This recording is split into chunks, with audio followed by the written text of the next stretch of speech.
ஈரோட்டில் உள்ள பெரியார் அவர்களின் வீடு, அவர் பிறந்த வீடு இதுதான். இதில் அண்ணா நெடுங்காலம் அந்த குடியரசு இதழுக்காக பணியாற்றியதும் அவருடன் சுற்றுப்பயணம் செய்ததும் இங்கிருந்து தான். அதனால் இது பெரியார் அண்ணா நினைவகம் அப்படின்னே வச்சுருக்காங்க. முடிஞ்சால் உள்ளே போயிட்டு பார்க்கலாம். நன்றி. கலைஞர் அவர்கள் இதை திறந்து வச்சிருக்காரு 1975.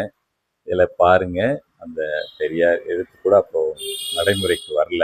அதனால் அந்த நையெல்லாம் பாருங்கள், யானை தும்பிக்கை போல் இருக்குது. கருணாநிதி கூட அந்த பழைய எழுத்து தான் இருக்குது. இதுதான் என்ட்ரன்ஸ். அவர் வீட்டுக்குள்ளே போகிறோம்.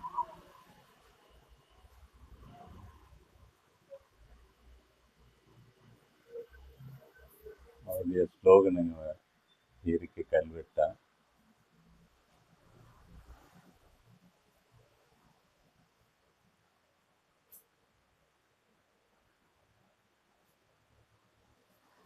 அவருடைய தோற்றம், மறைவு 73ஆம் ஆண்டில் அவர் மறைஞ்சிருக்காரு.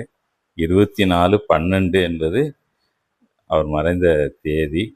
என்னுடைய பிறந்த நாளும் 24/12/64. இது ஒரு அழகான கோயின்சிடன்ஸ் நான் எல்லாருக்கிட்டையும் சொல்லுவேன்.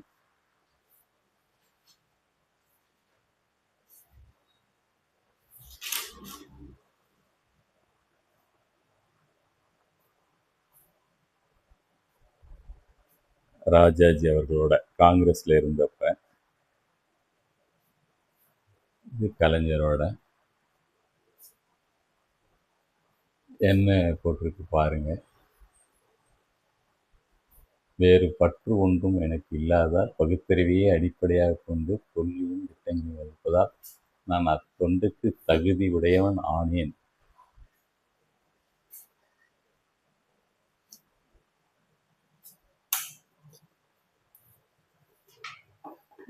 இது அவரை பற்றி ஒரு சிறு குறிப்பு. எவ்வளோ சுவாரஸ்யமாக இருக்குது பாருங்கள்.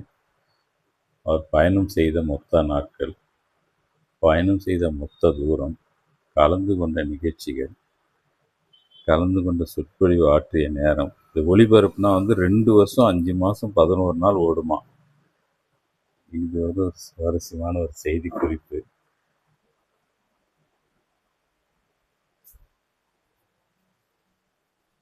மலேசிய சுற்றுப்பயணத்தில் நாகம்மையாருடன் இருக்கிறாரு. அப்போ எடுத்துக்கொண்ட புகைப்படம். இயக்க தோழர்களோடு இருக்காரு. ரஷ்யாவில் தந்தை பெரியார். என்னம்மா இந்த சரி சரி பார்க்க. நீங்கள் என்ன சொல்கிறீங்களா?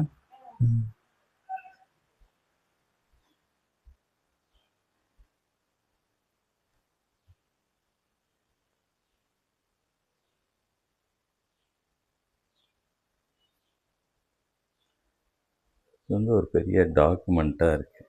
நிறைய புகைப்படங்கள் இருக்குது.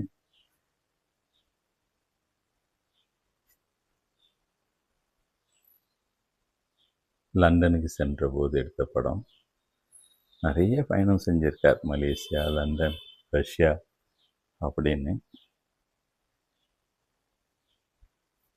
ஜெகஜீவன் ராம் அவர்களோட. இது கிட்டத்தட்ட மூக்க அழகிரி அவர்களுடைய திருமணத்தில் எடுத்ததாக இருக்கலாம்னு நினைக்கிறேன். ஏன்னா அந்த திருமணத்துக்கு நான் போயிருந்தேன். மூக்க அழகிரி திருமணம் 72லேயோ 73லேயோ நடந்தது. அப்போது பெரியாரை சந்தித்தார். காமராஜரும் அதுக்கு வந்திருந்தார் அந்த கல்யாணத்துக்கு. அதில் எடுத்த படமாக இருக்கலாம்.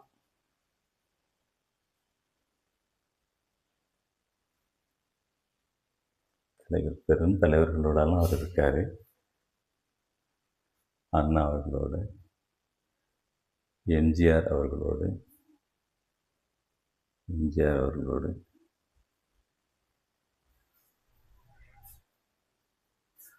பாவேந்தர் பாரதிதாசன் அவர்களோடு,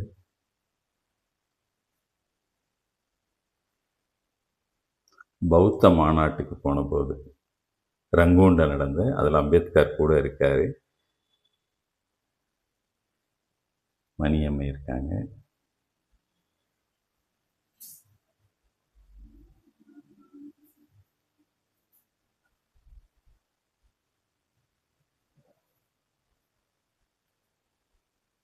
இதுதான் பெரியாரோட தாயார்.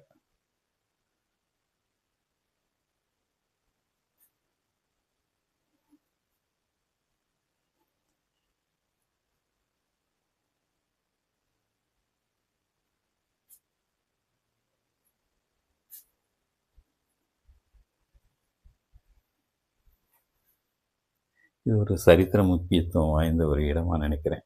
தமிழக அரசியலில் ஒரு பெரிய மாற்றத்தை ஏற்படுத்திய பெரியாருடைய வீடு, அவர் பிறந்த இடம், அவர் வாழ்ந்த இடம். இங்கிருந்து தான் தமிழகத்துக்கான நிறைய மாற்றங்கள் நிகழ்ந்தது என்பதை பார்க்கும்போது, செல்வநாயகம் அவர்களோட, ஈழத்து தலைவர் செல்வநாயகம் அவர்களோட இருக்கிற படம். இப்போ நம்ம ஒரு முக்கியமான இடத்தை பார்க்க போகிறோம். இது என்னன்னா, அறிஞர் அண்ணா விடுதலை ஆரம்பித்த போது இங்கே ஆசிரியராக பணியாற்றிய அவருடைய ஒரு பகுதி. அவர் குடும்பத்தோடு இங்கே தான் இருந்தார், ராணி அம்மையோட அதனால் இங்கே இப்படி ஒரு இது வச்சுருக்காங்க அவருடைய கொள்கையை.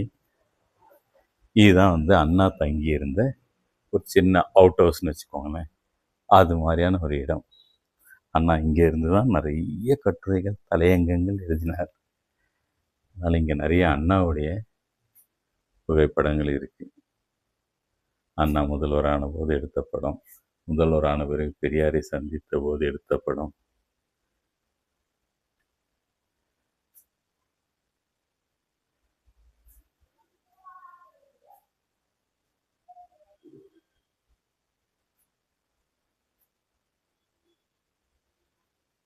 இதெல்லாம் பார்த்தோம்னா முதல்வரான பிறகு எடுத்த படங்களாக இருக்கீங்க. மூதறிஞர் ராஜாஜி அவர்களோடு இருக்காரு.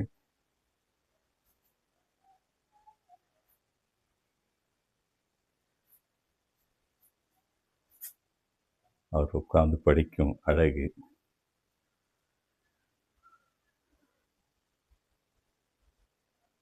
தொலைக்காட்சிக்கு பேட்டி,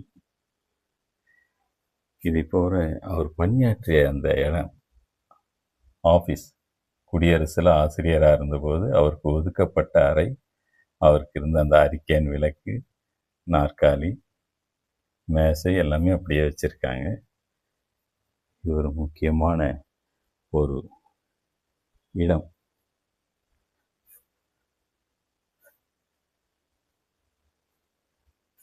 அண்ணா அந்த ஏல் பல்கலைக்கழகத்தில் மாணவர்களோடு உரையாற்றும் காட்சி இது. அந்த மாணவர்கள் கூட உரையாற்றிட்டு இருக்காரு.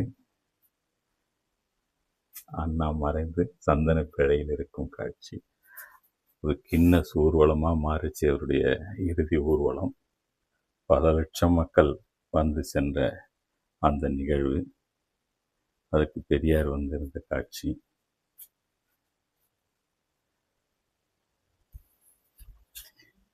அப்போது அண்ணாவுக்காக ஒதுக்கப்பட்ட ஒரு சமையல் அறை இங்கே இருக்கு. இதுதான் அண்ணாவுக்கு ஒதுக்கப்பட்ட அழகிய அந்த இடம். இங்கேருந்து மாடிக்கு செல்லும் வழி. பெரியார் மாடியில் இருந்தார், அதனால் நம்ம இப்போ அவர் இருந்த இடத்துக்கு மாடிக்கு போகிறோம்.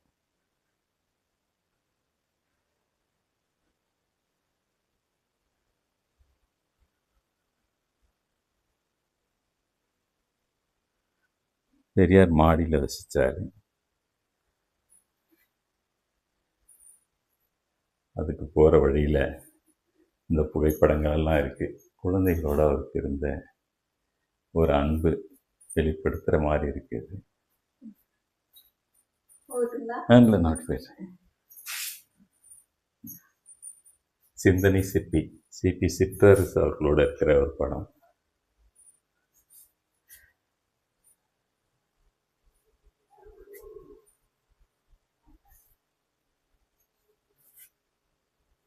இதுதான் மாடிக்கு செல்லும் வழி.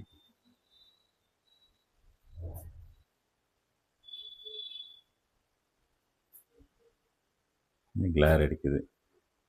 முதலமைச்சராக இருந்த ஜெயலலிதா அவர்களுடன்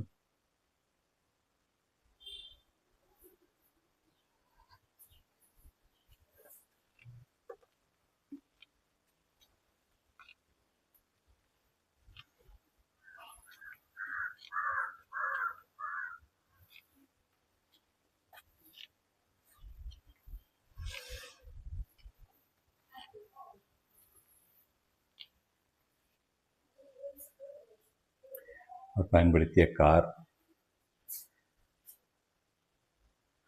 சிஎம்சி மருத்துவமனை டாக்டர் பட் அவர்களுடன் பெரியார் இறந்தபோது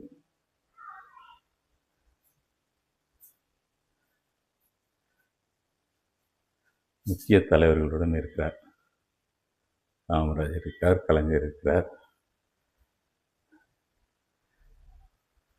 பெரியார் இறுதி ஊர்வலத்தில் மக்கள்.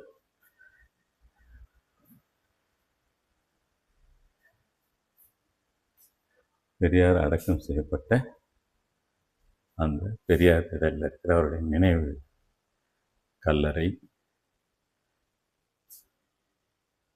அவருடைய கையெழுத்து, இது அவருடைய கையெழுத்து. பெரியார் பயன்படுத்தி கட்டிலும் கைத்தடியும் இருக்கு. அந்த கைத்தடி தான் இன்னும் அரசியலில் எல்லாரையும் அச்சுறுத்திட்டு இருக்கு.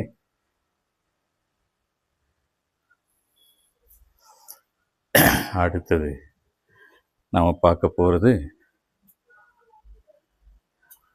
அவருக்கான அந்த தங்கி இருந்த அறை.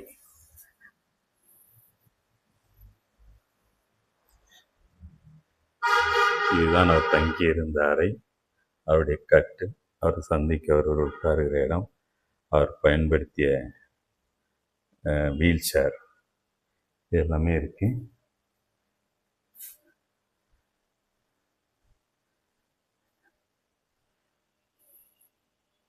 இது அவருக்கு ஏற்படுத்தப்பட்ட தபால் தலைகள், வரலாற்று முக்கியத்துவம் வாய்ந்த செய்திகள், அவர் பயன்படுத்திய லுங்கி, சால்வை, ஜிப்பா எல்லாம் இங்கே வச்சுருக்காங்க. அவர் இதெல்லாம் பயன்படுத்தியது. ஒரு இன்னேலர் இருக்குது, அவருடைய கைத்தறி இருக்குது. இன்னும் கூட அந்த கைத்தறியை போட்டு மருது சார்லாம் ஒரு படம் போடுவார். அதுக்கு மயங்காத ஆட்களே இல்லை. இப்படி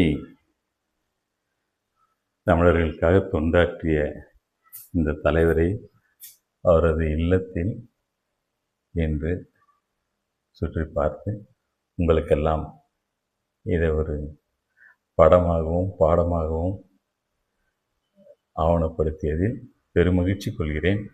மிக்க நன்றி.